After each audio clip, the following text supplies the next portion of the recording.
y a quelques années de cela, j'avais appris quelque chose à l'église et nous étions en train de citer un serviteur de Dieu des siècles passés. Il disait, ce que tu veux, c'est ce que je veux, quand tu le veux et comme je le veux. Et une des prières les plus puissantes que vous pouvez faire, c'est la prière de la consécration. Des prières qui vous engagent à suivre Dieu et Dieu seul. Les prières où vous dites que tout ce que vous êtes appartient à Dieu et qui vous change profondément à l'intérieur.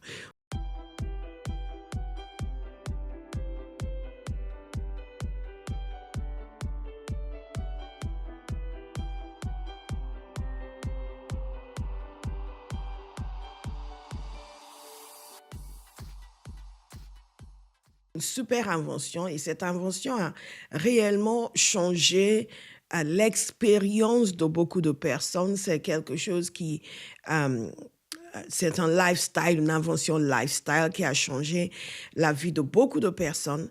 Et cette personne luttait avec un sentiment d'infériorité. Nous allons voir pourquoi c'est important pour nous et pour notre destinée. Le sentiment d'infériorité a son versant dans le sentiment de supériorité ou en excès d'orgueil. Les deux sont dangereux pour la destinée et on va voir pourquoi. Je suis le pasteur Bola Ogedengbe, je vous dis bienvenue à cette émission Passion pour Dieu. Nous sommes en train de parler de la destinée, comment saisir sa destinée, comment entrer dans les desseins de Dieu pour votre vie, comment réussir votre destinée, comment progresser dans votre destinée, enfin, tout ce que vous voulez, mais comprendre une chose, et c'est la première chose que nous avons vue dans la première émission de cette série, c'est que Dieu a une intention vous concernant. Et nous regardons dans Jérémie chapitre 1 où Jérémie lui-même raconte son expérience avec Dieu. Dieu vient lui parler et lui dit, Jérémie, avant de te former dans le ventre de ta mère, je te connaissais et je t'ai appelé pour être prophète des nations. Je t'ai désigné, établi prophète des nations. Je paraphrase. Et la chose qui est intéressante dans cela, c'est que Jérémie ne s'y voyait vraiment pas du tout. Jérémie n'y croyait pas. Il ne se croyait pas capable. Ce qu'il faut savoir, c'est que Jérémie venait d'une famille de prêtres, de sacrificateurs. Et que donc, de père en fils, on était prêtre. Et Jérémie, naturellement, a été formaté pour continuer dans cette trajectoire. Il se voyait déjà certainement, même à son jeune âge, comme prêtre. Et voici que Dieu vient faire irruption dans son monde et a chamboulé son existence. Il lui a non seulement dit de faire autre chose, mais il lui a dit que c'était à cette autre chose qu'il avait destiné auparavant. Et la réaction de Jérémie, c'est « Ah ben, je ne peux pas, je ne peux pas ». Et cette personne dont je parle, nous avons eu beaucoup de discussions à ce sujet pour comprendre pourquoi ce sentiment d'être ce qu'on appelle l'imposter syndrome, après avoir, avec toutes ses capacités, toutes ses possibilités, se sentir comme n'étant pas à sa place. Et beaucoup de personnes que Dieu a utilisées puissamment se sentaient comme n'étant pas à leur place, n'étant pas la personne appropriée pour faire quelque chose. Et nous avons parlé longuement de Moïse. Moïse qui voulait aider son peuple, mais il a été complètement traumatisé par son expérience dans le sens où, quand Dieu est venu ensuite lui parler, on aurait pensé qu'il aurait sauté sur l'occasion pour dire « Enfin, on va sortir ce peuple de captivité ». Pas du tout. Il n'était pas contre la sortie du peuple de la captivité, mais pour lui, il n'était pas l'homme de la saison. Vous savez, lorsque vous voyez des gens qui se félicitent et se disent « je suis l'homme de la saison ». Une fois, j'ai vu quelqu'un qui était félicité, on lui disait « tu es la personne de la saison ». La personne était là « ouais ». Et j'étais là « waouh ». Moi, je me sentais vraiment pas comme la personne de la saison. Mais aussi, je trouvais que c'est dangereux d'avoir ce genre de réflexion sur soi-même. Mais en même temps, quand Dieu vous désigne à quelque chose, c'est important de le saisir. Et comment est-ce qu'on le saisit? Nous avons vu l'exemple de Joseph. Nous avons vu l'exemple de Moïse. Et nous pouvons aussi regarder l'exemple de Joseph. Joseph était destiné à quelque chose de précis. Il a commencé à avoir des rêves. Il comprenait qu'il avait une vie hors du commun. Mais il ne savait pas tout. Progressivement, il a compris. Et il a vécu dans l'adversité. Et ça, c'est encore un autre point que nous allons évoquer, peut-être aujourd'hui, peut-être plus tard. Mais il a triomphé. La vision de ce qui était devant lui ne l'a pas quitté. Dieu vient toujours nous révéler quelque chose. Comme j'aime Moïse. Quand Paul a fait la rencontre de Jésus sur le chemin de Damas, Paul avait une vision de son existence. Pour lui, il fallait mettre fin à cette secte, à cette hérésie qui était en train de polluer son peuple. Mais sur le chemin de Damas, il a rencontré le Seigneur. Et le Seigneur est venu lui parler, comme Dieu a parlé ici à Jérémie, comme Dieu a parlé à Moïse dans le buisson ardent, comme Dieu a parlé à Joseph par des rêves. Jésus est venu parler avec Paul et lui a révélé sa destinée, l'intention initiale de Dieu avant même sa conception. Est-ce que vous pouvez imaginer à quel point Paul était éloigné de l'intention de Dieu? Le message qu'il était censé annoncer, c'est le message qu'il combattait. Je veux que quelqu'un prenne conscience du fait que nous ne savons vraiment pas tout. Que quelle que soit la trajectoire sur laquelle vous avez été jusque-là, il vous incombe de vous positionner devant le Seigneur et dire, Père, est-ce que j'ai tout saisi? Certains d'entre nous, nous avons passé notre vie à plat ventre à dire, Père, révèle-moi. Parce que vous comprenez, les hommes peuvent vous dire ceci et vous dire cela, mais si Dieu ne vous a pas parlé, il peut vous parler à travers ses prophètes, mais il faut que ce soit lui qui vous parle. S'il ne vous a pas parlé, vous risquez de gaspiller toute votre existence à faire quelque chose qui ne correspond pas à la volonté de Dieu. Je vous ai raconté mon histoire au début et on oublie capital que j'avais fait dans ma vie, connaissant ma destinée, dans la première émission, pour que vous soyez à l'aise et que vous ne soyez pas offusqués, parce qu'on va dire certaines choses qui sont assez dures et ça va vous secouer. Mais il vaut mieux que vous soyez secoués plutôt que de passer à côté de votre destinée. Ceci est capital. Si nous n'avons pas la révélation de ce que Dieu avait sur son cœur, avant même que nous nous naissions, nous allons vivre la vie d'autrui. Un jour, j'étais en prière. Regardez, Jérémie, Dieu l'a appelé à être prophète des nations. Qu'est-ce que Jérémie avait prévu de faire? D'être prêtre. Ce n'était pas une mauvaise chose non plus.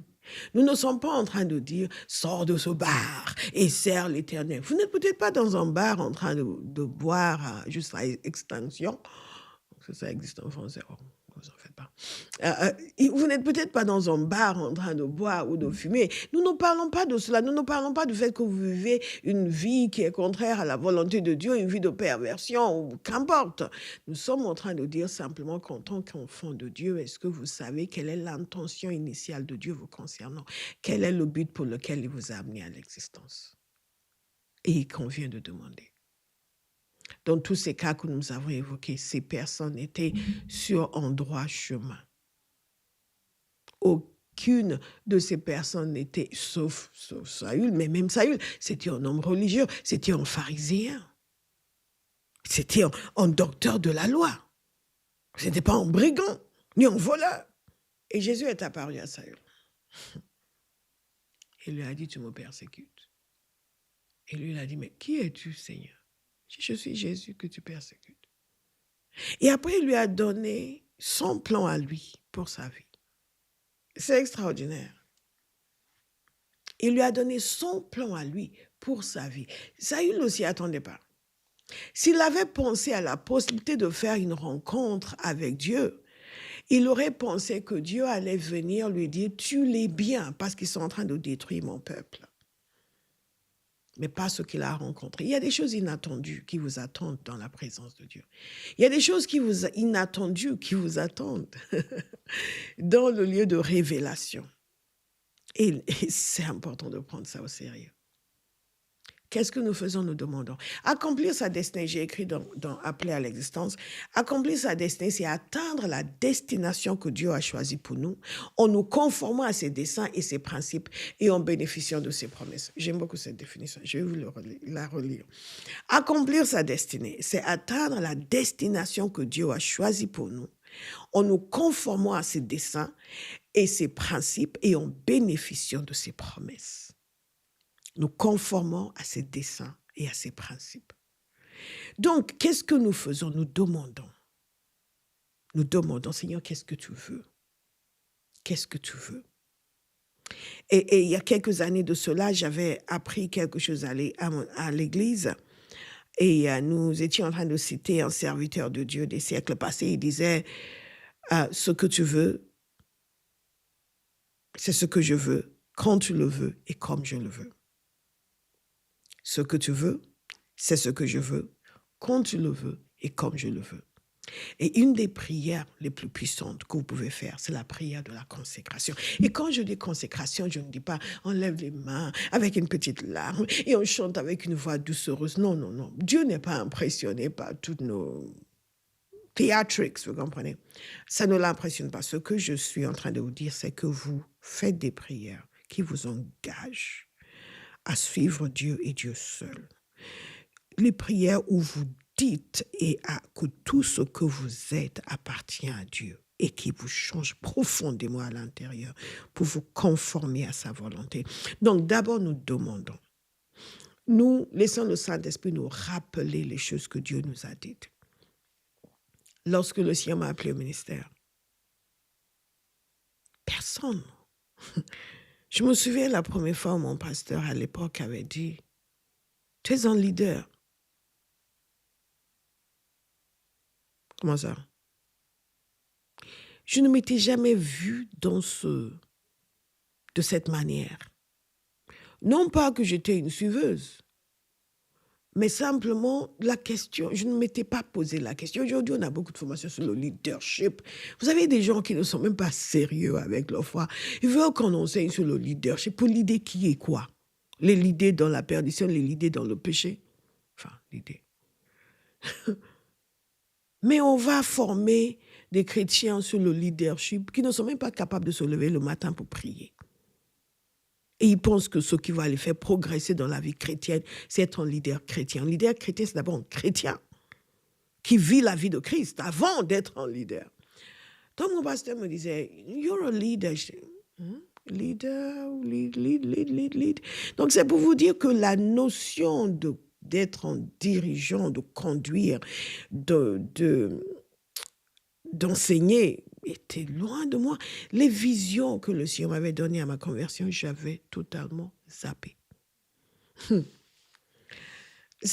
y a certaines personnes dont l'ambition était de vivre leur vie, de ne déranger personne, de n'être dérangé par personne. J'en faisais partie. Et donc, il était en, you're a leader. I'm like, leader qui? Mais vous savez, lorsque nous laissons le Seigneur nous parler, il nous parle. Et à un moment donné, il a commencé à me parler de son appel. Je peux vous assurer, ces nouvelles n'étaient vraiment pas la bienvenue. Mais s'il y a une chose que Dieu m'avait appris, c'était la consécration, la prière de soumission. Je te donne tout. Tout est tout pour moi. Prends tout ce qui est en moi. Fais ce que tu veux de mon existence. Père, ce que tu veux, c'est ce que je veux, quand tu le veux, comme tu le veux. Et il y a une saison, je commençais à prier. Pendant toute une saison, des mois et des mois, je priais et je m'entendais dire constamment, whatever, Lord, whatever, Lord, whatever. Je suis en train de vous dire comment nous marchons dans notre destinée. Comment saisir sa destinée? Quelles sont les étapes? La première, c'est que nous demandons. Et en demandant, il faut être bien disposé. Ce n'est pas Seigneur, moi ta volonté. Mais attention, je ne vais pas aller aux États-Unis. Oui, c'est pour plaisanter, c'est pour ne pas dire en Afrique, parce qu'à l'époque, ça me vexait quand les gens disaient, oh Lord, don't send me to Africa. Stop it! Et le pire pour certaines personnes, c'était que Dieu leur dise, je t'envoie en Afrique. Oh Lord, don't send me to Africa. Stop it. Donc, ce n'est pas, Seigneur, montre-moi ta volonté, quelle qu'elle soit. Mais, Seigneur, tu sais que je n'aime pas les tropiques. Non. Et cela nourrit dans le cœur d'une génération l'idée selon laquelle la volonté de Dieu est quelque chose de pénible, de contraignante. Il va nous détruire notre vie, il va nous mettre des fardeaux, il va nous mettre des choses impossibles à gérer. Quand tu demandes la volonté de Dieu, attends-toi à des problèmes. Mais vous savez, quand vous ne demandez pas la volonté de Dieu, vous êtes déjà façonné pour vivre des problème. Parce que quand vous êtes en train de faire la volonté de Dieu, j'ai des enveloppes d'offrandes dans ma Bible, c'est pour mieux donner. Quand vous êtes en train de faire la volonté de Dieu, vous avez son soutien parce que vous êtes en phase dans son cœur. Nous allons parler d'adversité un peu plus tard. L'adversité? Mais on survit à l'adversité. Quand vous êtes en train de faire la volonté de Dieu, vous pouvez réclamer l'aide de Dieu. Donc, premièrement, nous demandons. Nous demandons. Et les exemples que nous avons vus, est-ce que vous avez remarqué que Dieu lui-même est venu parler à ces gens? Quand je m'étais convertie, Dieu lui-même est venu me parler, me montrer toutes ces visions, qui montraient son appel, que j'avais zappé. Et c'est de lui-même qu'il a rappelé ce souvenir. Et à un moment donné, je ne peux plus savoir à quel moment je... Oh, I used to have these visions. Oh no! Quand enfin j'étais avancée dans ma marche avec Dieu, je savais maintenant ce que c'était les ministères de guérison, le ministère de délivrance, le ministère prophétique. Et tout d'un coup, ces visions sont revenues. Et le Seigneur me les a rappelées. Et j'étais là, oh Lord, oh yo yo yo yo yo yo. Et j'ai compris des années après. Mais quand il est venu mettre sa pression, quand il est venu, j'ai dit la pression parce qu'il a insisté. Il va insister. Il va insister, bien-aimé. Il va insister. Si vous insistez, vous aussi, pour dire non, il va vous laisser. Mais il va insister. Et c'est ça qui est merveilleux avec Dieu. Vous cherchez son intention, il va vous parler. Et si vous a déjà parlé par le passé et que vous n'avez pas prêté attention, demandez de nouveau. Seigneur, est-ce que c'est toujours d'actualité? Est-ce que tu m'avais dit? Vous allez voir, Dieu va vous dire, mais bien entendu. J'ai utilisé Abraham en âge avancé. Rien n'a changé. Reprends là où tu as laissé ton bâton, récupère ton bâton, on continue. Vous savez, nous avons un Dieu qui est éternel. On l'appelle ancien des jours, mais il n'est pas vieux. Vous comprenez? Il n'est pas un vieillard grabataire qui est fatigué, qui n'ose plus rien dire, qui n'ose plus rien faire. Dieu est plein d'énergie à chaque saison. Vous êtes prêts? Il est prêt. On va avancer dans la destinée. Et pendant longtemps, cette insistance sur son appel. Et je le bénis pour cette insistance parce que c'est quand vous avez cette insistance, des années après, quand les choses semblent difficiles, vous continuez parce que vous savez comment vous en êtes arrivé là. Ce n'est pas une lubie, vous ne vous êtes pas réveillé le jour. Vous dites, ça va être une bonne idée d'être un prédicateur en fait. Je ne sais pas, je vais être un prédicateur. Pas m'insulter, mais qu'importe. Hein. Moi, je serai sur les feux des projecteurs. Beaucoup de gens pensent que c'est cela le ministère. Aujourd'hui, surtout, chacun peut mettre son téléphone et commencer à prêcher à une multitude. Nous pensons que c'est cela le ministère. Où nous amenons le discrédit, où nous ne durons pas, où nous faisons des choses qui ne sont pas conformes au cœur de Dieu. Mais il y a une armée que Dieu est en train de lever, des hommes et des femmes passionnés de Jésus. Vous me connaissez, c'est ma passion d'amener les gens à être passionnés de Jésus, ou du moins de leur dire qu'il faut qu'ils soient passionnés de Jésus. Il n'y a que le Saint-Esprit qui peut les amener à être passionnés de Jésus. Dieu est ça, vous comprenez? Objectivement merveilleux. Si vous avez assisté à nos conférences, vous avez souvent entendu dire Jésus est, tout le monde fait objectivement merveilleux. D'ailleurs, si vous voulez assister à nos conférences, inscrivez-vous sur mon blog oliviaoguide.com. On donne toujours des petits cadeaux aux gens qui s'inscrivent pour vous soudoyer. Et aussi sur notre site compagnietheophile.org. Et si vous êtes à Paris, vous n'avez pas une église, venez à Bauhaus. On va vous inspecter pour voir si on veut de vous. Je plaisante. Écoutez, quand Dieu vous veut, Dieu vous veut. Et certaines personnes qui sont sous le son de ma voix, il y a un inconfort qui va venir dans votre vie. Vous avez été tranquille pendant trop longtemps. Je vous ai dit que ça va être prophétique également. Vous avez été tranquille pendant trop longtemps et Dieu a décidé de s'occuper de votre cas. Et vous allez être inconfortable parce que de jour comme de nuit, il va vous rappeler les choses qu'il a dit vous concernant. Et c'est une grâce. Je bénis le Seigneur. Pour une année entière où c'était l'année la plus malheureuse de ma vie, j'en parle tout le temps parce que ça m'a marqué. Parce que Dieu appelait et je résistais. Dieu appelait et je résistais pour tellement de bonnes raisons. Vous comprenez? Moïse a dit, nous l'avons lu à la dernière émission. Si vous n'avez pas vu la dernière émission, allez la voir. Moïse a insisté. Il avait beaucoup d'objections. Moi aussi, j'avais beaucoup d'objections. Ça a duré une année. Moïse avait beaucoup d'objections. Il a dit, mais qui suis-je pour aller leur parler? Mais ensuite, ils vont me demander qui m'a envoyé. Qu'est-ce que je vais dire en tout temps? Je ne te connais pas. Qu'est-ce que je leur dis? Dieu explique longuement. Il termine son speech. Moïse dit, il ne faut pas me croire. Ils vont dire que j'ai menti. Ils vont dire non, quand l'Éternel ne t'est pas apparu, tu racontes n'importe quoi. Tu inventes des histoires. Vous imaginez ça, vous venez là, vous faites le voyage à travers le désert, vous avez déjà un certain âge, et vous venez pour retrouver les gens, et vous arrivez et dites, c'est pas Moïse. Mais t'as bien changé, toi. T'étais pas le prince d'Égypte. T'es devenu quoi, le prince du désert? Et les gens allaient dire, c'est qui lui? Ah, c'était Moïse. Celui qui était le prince d'Égypte. Oui, c'est lui. Ah ben, ressemble à un prince, hein? Qui sait combien de gens connaissaient l'histoire de Moïse? Et il allait venir donc, celui qu'ils avaient vu la dernière fois comme le prince disgracié. Il allait venir pour dire maintenant, l'Éternel m'est apparu dans le désert. Il m'a dit, Moïse, le sable du désert t'a tourné la tête. Courage. Tu veux manger, c'est ça? Tu cherches un moyen de te faire une place. Il a dit ceci, ils ne vont pas me croire. Ils vont dire que l'Éternel ne m'est pas apparu. Il y a beaucoup de gens bloqués dans leur destinée parce qu'ils n'osent pas s'avancer sur ce que Dieu a dit. Ils se disent, comment je vais dire ça? Les gens vont se moquer. Toi, tu vas faire quoi? Vous n'avez jamais vu cela? Non, mais tu le connais? Oui, c'est lui le grand homme d'affaires. Il ne sait même pas compter.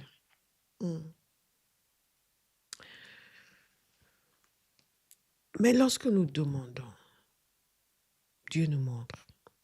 Mais Dieu ne nous fait pas que nous montrer, il insiste. Il a insisté auprès de Moïse. Après, Moïse a fini par dire, Dieu parle encore longuement, son long speech, pour le dire, voilà, c'est ça. Et Moïse, à la fin, il dit, yeah, on va y aller. Non, pas du tout. Il a dit, mais je n'ai pas la langue facile. Je n'ai pas la langue facile. Et Dieu finit par lui dire, mais qui a créé la bouche? S'il y a quelqu'un qui peut te donner la langue facile, c'est bien celui qui a créé la bouche, n'est-ce pas?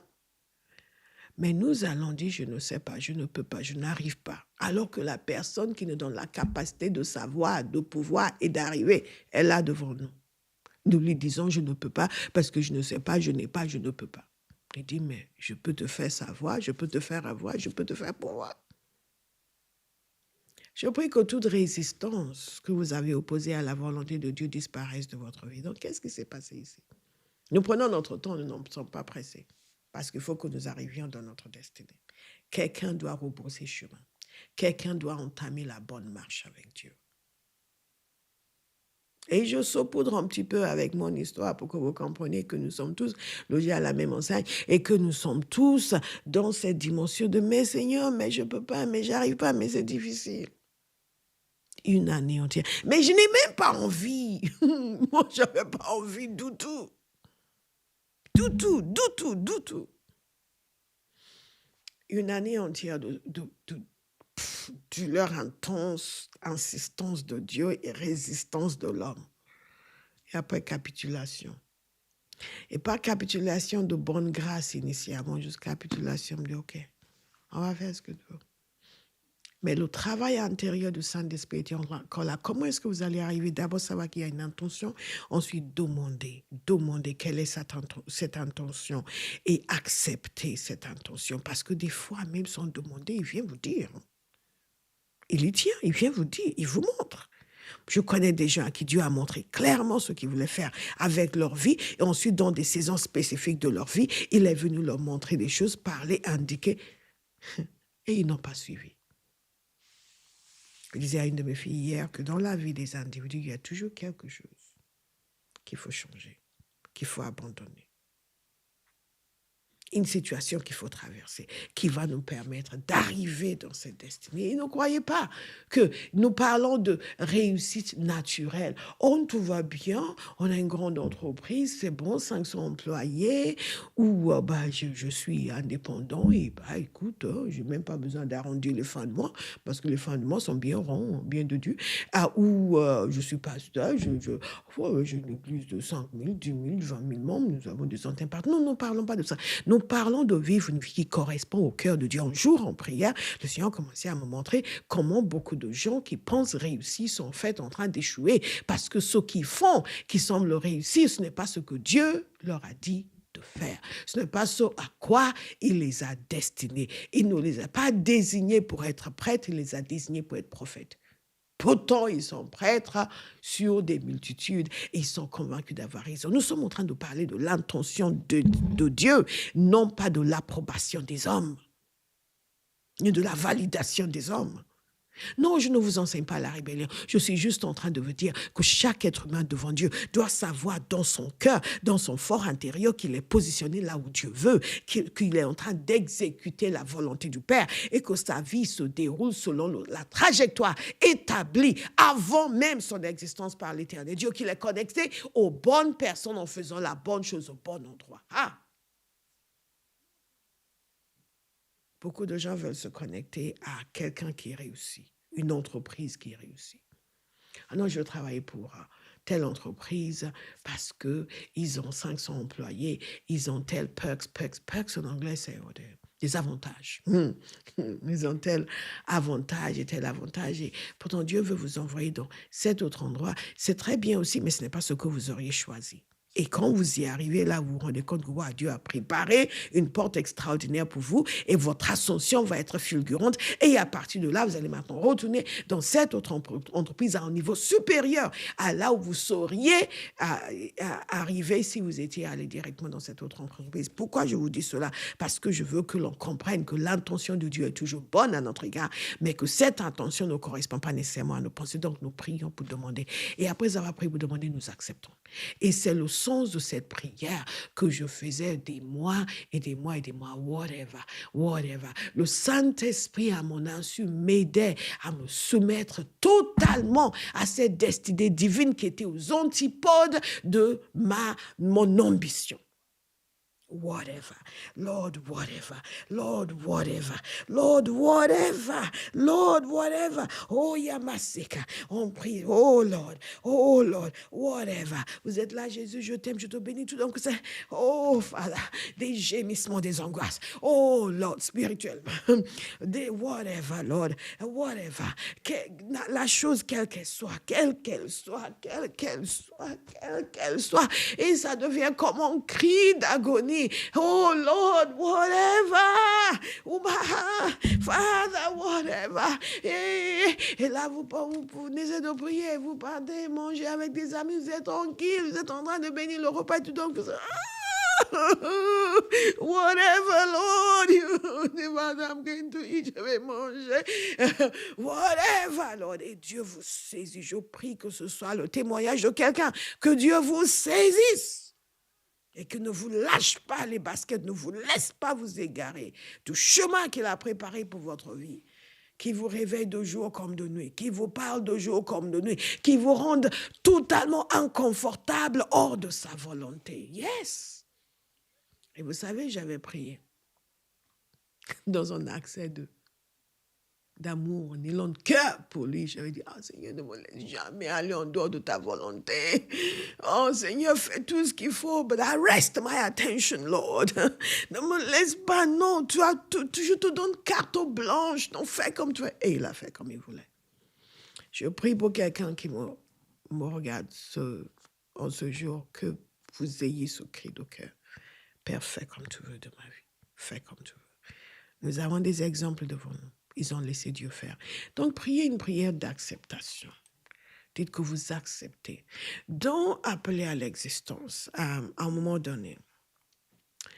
Je parle de l'histoire de Paul. Et je disais que Paul a vécu obsédé, je vous lis, obsédé par la volonté de Dieu pour sa vie, par le désir de gagner des âmes et de vivre de telle sorte que Dieu soit glorifié par sa vie. Et vers la fin de sa vie, il a eu cette phrase puissante, j'ai combattu le bon combat, j'ai terminé la course, j'ai gardé la foi. Désormais, la couronne de justice m'est réservée. Il avait conscience d'avoir fait de sa vie exactement ce que Dieu voulait et d'être positionné pour recevoir une ample récompense du Seigneur. C'est le même désir qui doit animer chacun de nos vies, le désir de vivre au service de la volonté de Dieu et ce faisant d'accomplir notre destinée. Vous avez vu, c'est un désir qui doit nous animer. Je disais que dans ces temps de prière, j'étais là, Lord, whatever, Dieu était en train de travailler ce désir à l'intérieur de moi, de faire sa volonté, de faire sa volonté. Ah, Yamasika, oh God, oh God, oh God, whatever, Father, whatever, le désir de gagner des âmes et de vivre de telle sorte que Christ soit glorifié par ça. Il était obsédé par la volonté de Dieu. Obsédé, obsédé, obsédé. Je prie que vous soyez obsédés par la volonté de Dieu, par le dessein de Dieu pour votre vie. Et à un moment donné, nous allons revenir sur ce point la semaine prochaine. La parole de Dieu dit ceci le concernant, qu'il a vécu en son temps au service des desseins de Dieu. Est-ce que ce n'est pas beau?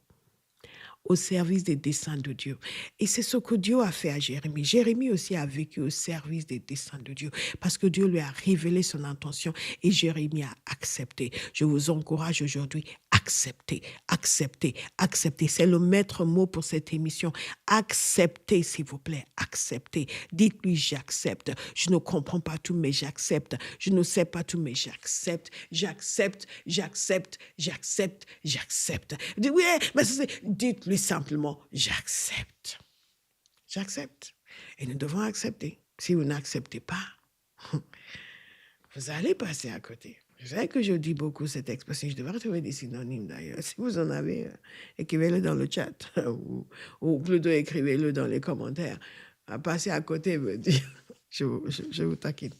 Je plaisante. Donc nous crions à Dieu. Et quand nous avons fait ces prières de destinée pendant les prières 3P, une des prières, des premières que nous avions faites, c'est celle-ci. Seigneur, révèle ma destinée hors du commun. Dieu avait une destinée hors du commun pour Jérémie, pour Moïse, pour Joseph, mais il ne le savait pas. Et Dieu a dû révéler cette destinée. C'est exactement la même chose pour Samuel. Samuel ne le savait pas. Sa mère l'avait donné à Dieu sans demander son avis, mais certainement Dieu a inspiré sa mère à faire ce don. L'enfant est né. L'enfant a été donné à Élie pour servir dans la maison de Dieu. Et Dieu est venu lui parler. Il a fait de ce gamin un prophète. Et tout le monde a reconnu que la main de l'Éternel était sur Samuel. Vous n'êtes pas une exception. Il a une intention et il révèle son intention. Et quand il révèle son intention, qu'est-ce que vous faites? Vous acceptez. Ne dites pas, oui, mais je ne sais pas, je comprends. Nous avons tous fait cela. Ça ne marche pas. On ne résiste pas à Dieu. On se soumet. Soumettez-vous à Dieu, résistez au diable et il s'enfuira loin de vous. Après, dans une émission suivante, nous allons parler de comment résister au diable concernant sa destinée. Parce que, comme vous le sachez ou pas, il y a aussi une résistance démoniaque contre votre destinée. Et en fonction de la dimension de ce que Dieu avait prévu de faire avec votre vie, cette résistance est plus ou moins grande. Mais tout a déjà été surmonté à la croix. Nous ne sommes pas là, Dieu, j'arrive pas, c'est parce que le diable m'opprime. Non, c'est nous qui opprimons. Non, c'est nous qui opprimons. We are on the winning side. Nous sommes du côté des gagnants. Écoutez, est-ce que j'ai quelque chose ici que je partage avec vous? Oui, révèle ma destinée. Ce sont les prières que nous avions faites. Révèle ma destinée hors du commun. Je m'engage à écouter, à apprendre et à suivre. Je m'engage à écouter, à apprendre et à suivre. Et c'est pour cela que Paul pouvait dire, j'ai gagné ma course, parce qu'il était obsédé par la volonté de Dieu. Donc nous acceptons, et notez ceci, engagez-vous à tenir ferme, même dans l'adversité. Engagez-vous à ne jamais revenir en arrière. Vous notez que j'ai dit demander. Et vous notez aussi que j'ai dit accepter. Et aussi vous engager. Vous engagez à ne jamais revenir en arrière. Pourquoi? Parce que la séduction est grande. Il y a des choses qui vont vous attirer. Vous allez avoir l'impression que si je fais ça, ça me permettra d'obéir à Dieu. Il y a des gens qui vont vous faire des propositions. Il y avait une époque dans ma vie où le Seigneur m'avait appelé au ministère à plein temps. Et j'étais dans le ministère à plein temps et je n'avais pas de salaire. Et j'avais des frais à payer. Et donc, je m'étais dit, je vais me lancer dans le business. Et il y avait un business qui avait l'air très intéressant. Et j'ai passé beaucoup de temps à l'étudier, beaucoup de temps à méditer dessus. Et les gens qui sont autour de moi savent que j'ai des idées. Aïe. Une de mes filles me disait encore ce matin, pasteur, si vous n'étiez pas dans le ministère, vous seriez un entrepreneur en série. Mais j'ai des idées à chaque fois. Waouh, et je dis, oh, donc, tu peux faire ça, tu peux faire ça, tu peux faire ça. Toujours des idées sur ce que les gens peuvent faire. Et je dis, si seulement les gens m'écoutaient. Et j'avais cette idée, je méditais dessus, je commençais à faire des recherches. Et un jour, j'étais à fond dedans, tellement à fond dedans, que je commençais à me désintéresser un peu du ministère. Vous vous rendez compte? Je vous ai dit, je vais dire des choses qui risquent de vous heurter, mais nous sommes tous dans la même situation, où nous nous sommes tous à un moment donné trouvés, à un moment donné, dans la même situation. Écoutez, un jour au petit matin, j'entends la voix de Dieu. Il me dit tranquillement, je ne t'ai pas appelé à faire. Tac, tac, tac. C'était une douche d'eau froide. J'ai perdu mon élan. J'ai perdu mon zèle. Je ne pouvais pas douter de ce que j'avais entendu. J'ai arrêté. Si vous n'êtes pas engagé à faire la volonté de Dieu, vous allez trouver des raisons valables pour ne pas la faire.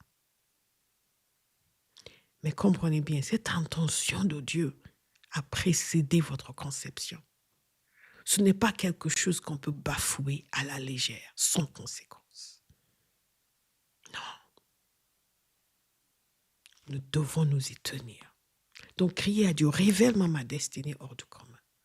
Et ensuite, j'accepte cette destinée, je m'engage.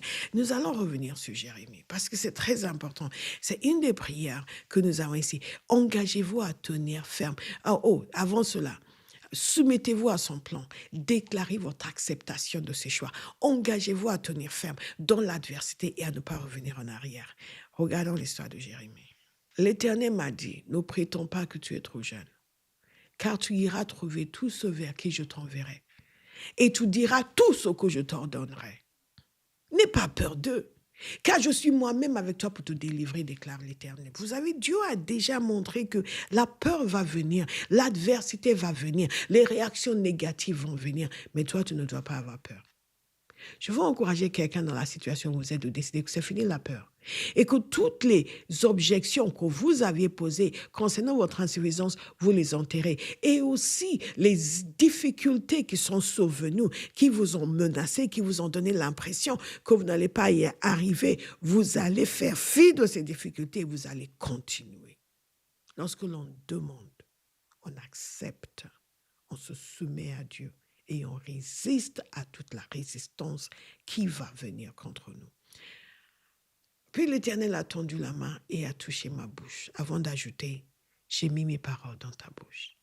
Vois, aujourd'hui, je te confie une responsabilité envers les nations et les royaumes. Celle d'arracher, de démolir, de faire disparaître et de détruire, de construire et de planter. Ma question pour vous est celle-ci. Quelle est la responsabilité que Dieu vous a confiée? Chacun de nous a une responsabilité.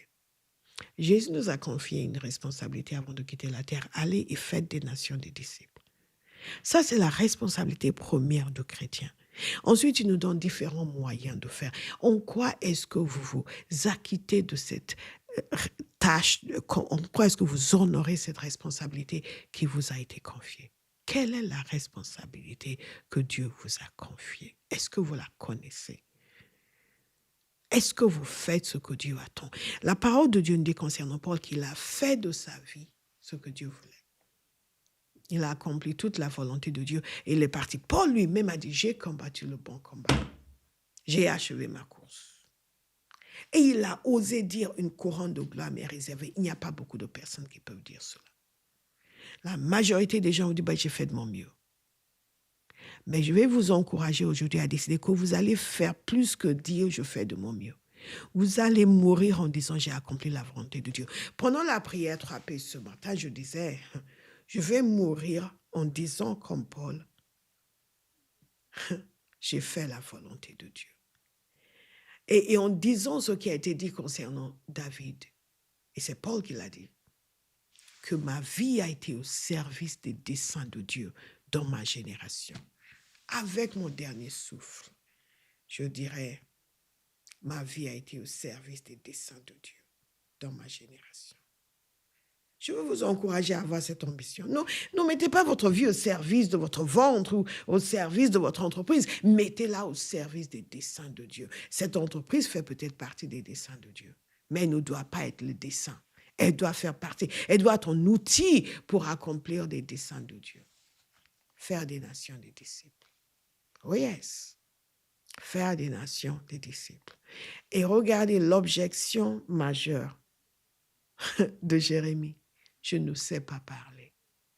Et Dieu lui répond, j'ai mis mes paroles dans ta bouche. Donc, what is your problem? Quel est votre problème? Quelle que soit votre objection, Dieu a une réponse. Quel est donc votre problème? Pourquoi vous allez d'année en année en vivant comme le gens du monde, sans objectif clair et précis concernant le royaume de Dieu, le but de Dieu pour vous, l'œuvre de Dieu qui vous est confiée. Comment vous êtes dans une église année après année et vous ne participez pas à l'essor de l'œuvre de Dieu, à ce qu'une génération soit touchée par la puissance de Dieu. Comment vous êtes au travail et personne ne sait que vous êtes chrétien et votre lumière ne brille pas. Quelle est la destination que Dieu a montrée? Vous savez, cette vision que Dieu m'a montrée, je ne l'ai pas encore vécue. Mais je sais que le jour où je vais me tenir dans cette vision, je le saurai. Mais elle est devant moi. Et entre-temps, j'ai vécu beaucoup de choses. Et nous allons parler dans la prochaine émission de comment saisir sa destinée en dépit de l'adversité. Parce que l'adversité, il y en a. Et certains d'entre nous, nous sommes beaux et belles comme ça. Mais nous en avons connu de l'adversité. Mais vous savez quoi? We are still standing. Nous tenons toujours debout. Et nous tiendrons toujours debout. Parce que la vision que Dieu va vous montrer va tellement vous saisir que rien ne pourra vous enfoncer. Vous devenez insubmersible, pas comme le Titanic. Vous devenez insubmersible. Oh yeah. Parce que ce que vous voyez est plus grand que ce qui s'oppose à vous. C'est ce que Dieu veut faire avec nous. Regardez Jérémie. Nous allons parler de lui encore, de l'adversité. Parce qu'en dépit de tout ce à quoi il était confronté, quand il avait envie de s'arrêter, il n'arrivait pas à s'arrêter. Il n'était pas maso, pourtant, il souffrait, mais il ne pouvait pas s'arrêter parce que c'était en feu à l'intérieur de vous, de lui. Je prie que ce soit votre cas également. C'est cette attitude que nous avons à abandonner. Oui, mais bon, j'ai essayé, c'était difficile, j'ai eu des problèmes. Oui, les gens m'ont dit, oui, après les gens se sont opposés à moi. Et on a commencé là, mais tout s'est mal passé. Si je suis seule, je prêcherai à moi-même. Dieu m'a envoyé pour prêcher. Point. Si je suis seule, je prêcherai à moi-même. Mais dire, nous abandonnons parce que ceci, parce que cela. Oh, oui, il y a un groupe qui est parti. Il y a 200 personnes qui sont parties, mais qui s'en aillent. Non, on ne chasse pas les gens. Mais vous n'capitulez pas, vous n'abandonnez pas votre appel parce que les gens vous ont quitté. Dieu ne vous a pas quitté. Vous êtes autorisé à tout arrêter le jour où Dieu vous quittera. Mais est-ce que vous savez qu'il y a des gens, Dieu les a quittés, eux n'ont pas quitté? Parce qu'ils sont alimentés par les gens. Tant que les gens sont là, ils sont contents. Mais les gens ne sont plus là. Et là, vous voulez fermer la porte. Pourquoi? Les gens n'étaient pas là quand Dieu vous a appelé. Ils sont venus après. Ils ne sont plus là. Et alors, d'autres gens vont venir. Et s'ils ne viennent pas, mais qu'ils ne viennent pas, vous allez être là, vous et Dieu. Il ne vous a pas quitté. Mais vous savez, la présence de Dieu, n'a pas de prix. Et c'est pour cela que j'ai cette obsession d'encourager les gens à connaître Dieu, quel que soit ce que j'enseigne. Because he's all that. He's all that. Encourager les gens à connaître Dieu, ça va nous aider dans cette marche vers la destinée, dans l'adversité. Mais nous parlerons de cela dans l'émission suivante. Vous allez voir que quand Dieu révèle, il préserve. Si nous sommes bien disposés et nous ne sommes pas allergiques à la souffrance. Il y a des chrétiens qui sont allergiques à la souffrance. C'est anti-chrétien d'être allergique à la souffrance. Non, nous ne sommes pas en train de chercher la souffrance partout, mais la souffrance fait partie de l'œuvre de l'Évangile. Dans ce monde, vous aurez des tribulations, mais prenez courage, car j'ai vaincu le monde. Mais si vous êtes allergique à la souffrance, vous n'allez pas accomplir votre destinée. Ouh, ça fait mal, mais c'est la vérité. Parce que sur ce chemin, il y a de l'adversité. Nous allons parler encore de David la prochaine fois. Alléluia. Mais nous allons prier. Je vais prier avec vous. Père, je prie pour chaque homme et chaque femme.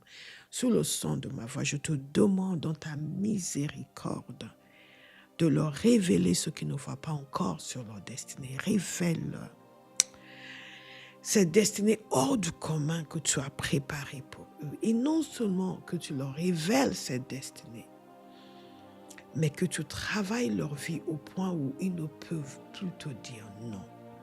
Que comme Moïse, toute objection disparaisse.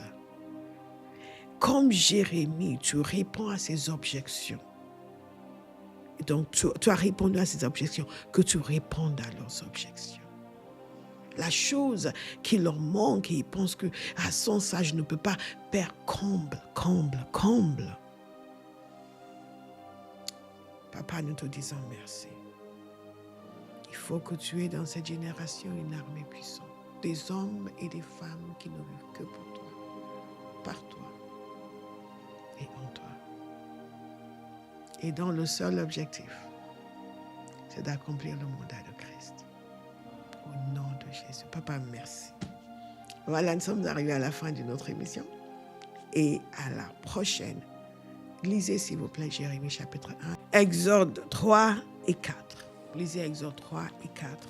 Lisez Jérémie chapitre 1. Et nous voyons des hommes qui nous ont précédés, comment ils ont protesté contre la volonté révélée de Dieu. Donc vous et moi, nous ne sommes pas meilleurs qu'eux. Il y a des résistances en nous. Mais ces résistances vont disparaître parce que nous allons tenir bon et nous allons triompher, nous allons accomplir pleinement la destinée que Dieu a pour nous. Que le Seigneur vous bénisse et à la prochaine fois. Shalom.